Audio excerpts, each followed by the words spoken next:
نبی کریم صلی اللہ تعالی علیہ وسلم نے ارشاد فرمایا 3 لوگ ہیں جنہیں دیکھ کے رب مسکراتا ہے۔ یا رسول اللہ صلی اللہ علیہ وسلم وہ کون کون سے؟ تو محبوب فرمانے لگے ایک وہ بندہ ساری مخلوق سوئی ہے، آدھی رات ہے، رات کا پچھلا پہر ہے، اس نے اٹھ کے وضو کر لیا، مصلی پہ کھڑا ہو گیا خدا کی یاد میں، فرمایا اسے دیکھ کے رب مسکراتا ہے جو اس کی شان کے لائق ہے۔ مسکراتا ہے اللہ۔ یہ تو سونے کا ٹائم تھا، یہ تو گہری نیند آنے کا وقت تھا، رات کا پچھلا پہر۔ رات پوے تے بے درداں نو نیند پیاری آوے تے درد منداں نو یاد سجن دی ستیاں وی آن جگاوے، اور ساون کی کالی راتوں میں جب بوندا باندی ہوتی ہے وہ راتوں کو اٹھ اٹھ روتے ہیں جب خلقت ساری سوتی ہے، اللہ مسکراتا ہے۔ اور سننا میرے بھائی، میرے نبی پاک صلی اللہ تعالی علیہ وسلم فرماتے ہیں جب مسلمان نماز کے لیے صفیں بناتے ہیں نا، ترتیب لگ رہی ہوتی ہے، اب اللہ کی بارگاہ میں کھڑے ہوں گے، قیام کریں گے، رکوع کریں گے، سجود کریں گے، فرمایا جب مومن صفیں بناتے ہیں تو رب دیکھ کے مسکراتا ہے،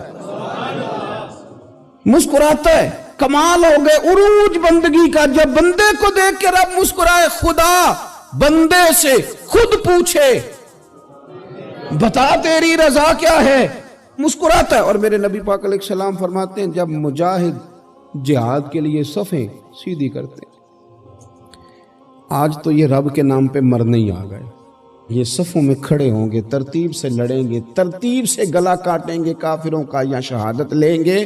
فرمایا جب جہاد کے لوگ صفیں بناتے ہیں تو رب انہیں دیکھ کے مسکراتا ہے۔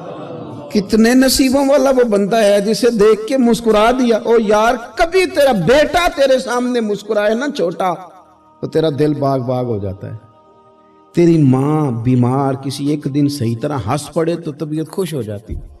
مجھے بتاؤ نا جس کا رب بھی اسے دیکھ کے ہنس پڑے، جو اس کی شان کے لائق ہے، کیا اس بندے کے نصیبیں ہیں، کیا اس کے مقدر ہیں۔ آپ اس مقام پر اپنے آپ کو لائیں۔ اب دیکھیں نا یہ حدیث ہم نے سن لی، اب ہم نے نا اس طرح صفحے نہیں بنانے جس طرح ساری دنیا، اب ذرا صفحے بھی شوق سے بنائیں گے، اب ذرا تھوڑا سا شوق پیدا کریں گے، بھئی یہ تو میں وہ کام کرنے لگا ہوں جسے دیکھ کے رب مسکراتا ہے۔ نبی پاک صلی اللہ علیہ وسلم نے فرمایا جب کوئی بندہ توبہ کرتا ہے نا،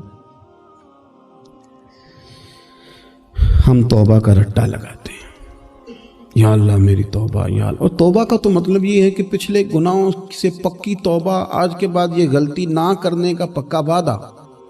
تو نے ساری شب برات رو کے گزاری ہے، بتا سویرے جھوٹ جوڑنے کا ارادہ ہے تیرا، آج کے بعد رشوت تو نہیں نہ لے گا، ملاوٹ تو نہیں نہ کرے گا، یہ توبہ ہے۔ اور اگر سارے کام اسی طرح کرنے تو پھر یہ توبہ کا رٹا ہے، جتنا مرضی لگاؤ۔ حضرت علی بن ربیعہ رضی اللہ تعالیٰ عنہ فرماتے میں مولا علی کے ساتھ تھا، مقام حرہ کی طرف جا رہے تھے، حضرت علی نے ہاتھ اٹھا کے دعا مانگی ہماری تعلیم کے لیے، ورنہ حضرت علی ہم صحابہ کو محفوظ عن الخطا تو مانتے ہیں نا، ہاتھ اٹھا کے کہا اے اللہ ہمارے گناہ بخش دے، تیرے علاوہ کوئی معاف کرنے والا نہیں۔ اور پھر حضرت علی آسمان کی طرف دیکھا اور دیکھ کے نا حضرت علی بن ربیعہ کو تو مسکرائے۔ حضرت علی بن ربیعہ کہنے لگے حضور مسکرائے کیوں ہو؟ فرمانے لگے ایک دن میں حضور کے ساتھ اسی طرح آیا تھا، اسی طرح حضور نے دعا فرمائی تھی ہماری تعلیم کے لیے، اور پھر حضور مجھے دیکھ کے مسکرائے تھے اور فرمایا جب کوئی بندہ رب کی بارگاہ میں اس طرح استغفار کرتا ہے تو رب مسکراتا ہے، اور مسکرا کے فرماتا دیکھ لو میرے بندوں کو پتا ہے کہ میرے علاوہ معاف کرنے والا کوئی نہیں، انہیں پتا ہے، تم اس کی بارگاہ میں رجوع تو لاؤ، آؤ تو صحیح دو آنسو لے کر۔ اقبال کہتے ہیں کہ موتی سمجھ کے شان کریمی نے چن لیا، قطرے دو گرے میرے اب کے انفال کے، 2 میں نے آنسو بہائے تھے تو اس کے کرم نے تو موتی سمجھ کے چن لیا۔ سنو نا حضور اس استغفار کو، اللہ کو یار رات کو توبہ کر کے سونا چاہیے ہمیں، کچھ غلطیاں ہم کرنا نہیں چاہتے پر ہم سے ہو جاتی ہیں، کچھ دل ہم توڑنا نہیں چاہتے پر وہ ٹوٹ جاتے ہیں، ہماری مجبوری ہوتی ہے ٹوٹ جاتے ہیں۔ رات کو اس کی بارگاہ میں ہاتھ باندھ کے کشکول طلب دراز کر کے خوب استغفار پڑھنا چاہیے کہ مالک بندے ہیں نا کیا کریں، نفس کا ساتھ ہے، دنیا کا ساتھ ہے، خواہشات نفسانیہ، مالک معاف کر دے، درد سے توبہ، رسم نہ ہو، کہانی نہ ہو،